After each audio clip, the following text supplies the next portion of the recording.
Hello guys, what's up? So in this video I'm going to show you how to get the flower crown filter in Snapchat. So let's open Snapchat. So when you open Snapchat, right to the camera button, this is the filter button, tap there. I have already this filter in my device.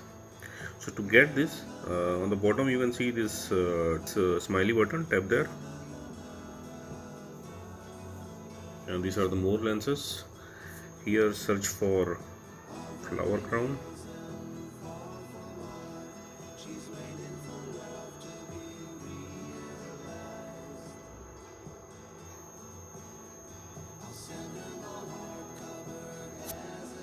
So these are all the filters with flower crowns.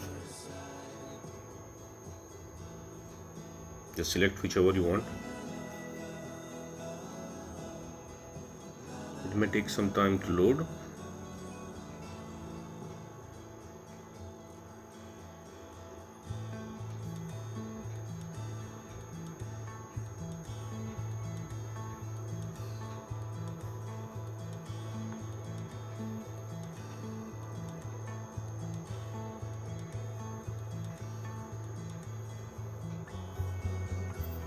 So that's it guys. Likewise you can get this flower crown filter in Snapchat. So thanks for watching the video guys. See you in the next video.